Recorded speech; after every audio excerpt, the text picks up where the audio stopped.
Check it out, guys. I upgraded my equipment a little bit because I would hate for you to miss a single word that I say. So yeah, I do have a microphone now. Today, I really want to go through my Instagram DMs with you guys because it is kind of a hilarious place to be. I don't want to quite delve into the Twitter DMs. It's a completely different world, a bit darker.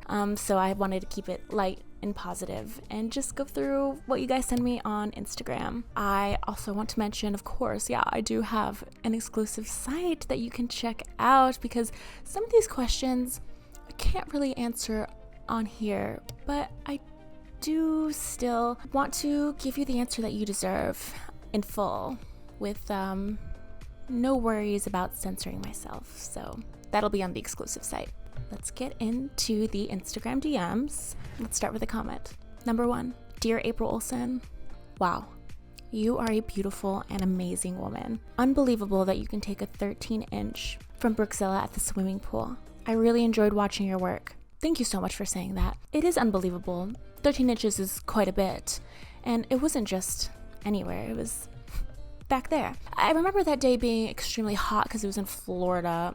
Boy, I will never go back to Florida for work, although Miami itself is a fun place to be. It is pretty unbelievable, but like I said, I can do anything I set my mind to. Number 2, what does your husband say about your work? I think people are very curious about our life and how we navigate me being a sex worker and him just being like a normal guy with a job, like a normal job. He understands. So he met me when I was a sex worker, so it wasn't anything that we had to negotiate together, you know what I'm saying? It's just, this is who I am, and he was always down from it from the start. Of course, he has concerns over my safety and stuff like that, but he sees that in this industry, it's all very professional if you want it to be. I keep it very profesh, and he just understands that it's a job and that one day I'm going to put a nice big fat down payment on a house somewhere and it's going to all be worth it, right? We just are very honest with each other and how we're feeling, but I mean, he sees that at the end of the day, I come home to him and our dogs, and I just really, really cherish our time that we spend on the couch. And like, that's just, I'm always rushing home to come home to sit on the couch. You know what I mean? That's kind of like, it's my motivation. Number 3, another comment. Keep going. You are my favorite. I don't think you understand just how inspirational that is to me. And maybe it's my new mantra, because sometimes, gosh darn it, I'll be honest with you, I get tired. I get really tired, and I'll have these big bursts of energy, and I'll just go power through work, and I'll get it done. But geez Louise, I get exhausted. So when I think about when I'm feeling tired, I want to go back to this message. Number 4, I'm making a TikTok, and I'd like to ask you, which is your favorite perfume? What a cute little insightful question. I usually just wear whatever Anthony gets me for Valentine's Day, because that's what I like to receive on Valentine's Day, a new scent. So last year was Black Opium by YSL, and I saw a TikTok that said that was a little chuggy and that YSL Black Opium is out. But you know what? It's just such a warm, sexy scent. I like to put it on when I'm feeling a little bad. Okay, so YSL's Black Opium is in. What I'm wearing right now is Good Girl by Caroline Herrera, or something like that. It's a little bit more, it's a little lighter, a little summery, and very floral. I never used to be a perfume girl, but I think it's nice when it comes from somebody that you love.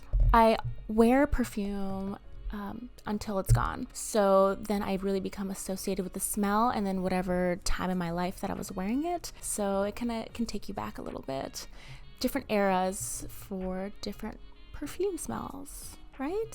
I don't know. What's your favorite perfume? Number 5. Hi, can I send my dick pic? Really, really sweet of you to ask that. And I do appreciate you maybe asking permission before just going ahead and doing it. The answer to that is no. Not on my Instagram DMs. However, I have an exclusive site where you can do exactly that, baby. And not only can you send it to me, but I might even rate it for you and give you my full opinion on what you got going on in your pants, bud. Number 6, do you need a personal trainer or boxing trainer? I love that you brought up boxing because I did a bit of boxing back when I lived in New York, and I felt like such a badass, and it was very empowering as a woman to know that I could maybe kick some ass if I needed to. I don't have a personal trainer right now. I think I'm set because I have a great little routine at the gym that I'm doing that I really love, and honestly, and personal trainers everywhere are not gonna like what I'm about to say, but I find a lot of info on TikTok and great workouts that I can use for the future, and so I think I got my bases covered. Always looking for tips though and great new workouts. Number 7. Hello, April. Are you married or are you engaged to be married? Technically, I am engaged to be married. However, when I first got started in the industry, I was telling everyone that I was married because just out of my own personal safety. I was shooting a lot of content with people I didn't know, and so I wanted to really make sure that they knew that they couldn't F with me because I had a scary husband back home or something. And men tend to respect other men more than they do women, so that was just kind of like my way of ensuring that I would be safe at work. We finally came up with a wedding plan. We're thinking an elopement in Japan on March 31st of next year, because I looked at the calendar, the Japanese calendar, just some shit I found on Google, and March 31st is said to be a lucky day in Japan, and I'm just gonna take that and roll with it, and it's gonna be full cherry blossom season. It's gonna be beautiful. I can't wait. I'm getting really excited about it. I want to make this thing legit and official already. Come on. I was born to be a wife, baby. Number 8. What got you started into porn? Oh boy. It's not a really romantic type of answer. It's a little bit uninspiring, I would say. I had a hospital bill that I had to pay, and I had no health insurance, so the hospital bill was like $1,200, which felt like might as well have felt like $12,000 back then, because I was just waiting tables, and it was so much money, and I wasn't sure how I was going to pay it. I didn't want to take out credit cards and everything and just get into more and more debt. So I started webcamming and made money, and more money than I've ever made in my whole life. And I really started to see the worth in this, and how I could be sexy and be myself and ultimately profit from it. I definitely didn't look like this when I first started camming. You know, I didn't have any lip filler and my extensions were bad. But I did start to get more and more confident, and that was invaluable. And I'm so grateful for sex work for empowering me. And one thing kind of led to the other, as it usually does. I saw that, you know, once you put yourself on the internet, it's kind of a snowball effect from there, and I've got more confident in myself, my body, my overall choices, that I just wanted to kick it up a notch and see just how far I could take it, just because, you know, I was already doing it, so why not see if I could be a big porn star. Number 9, how much are your rates for a scene? So it definitely varies throughout the different types of acts that you do. Girl is less than, say, double able, you know, if you remember that from my other video. But I totally give you a range.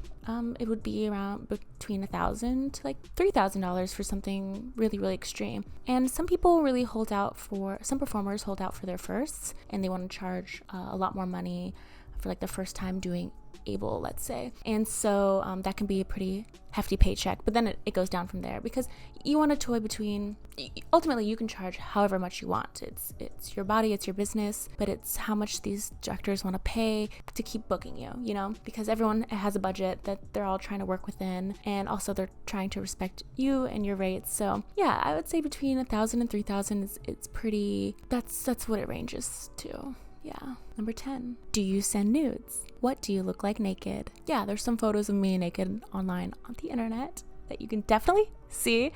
However, I would say that on my exclusive site, I can send you a little something personal, just for you. I've done things where I've like written someone's name on my boobies and, you know, stuff like that. So yeah, I do send nudes for sure, and you can see me naked. What do I look like naked?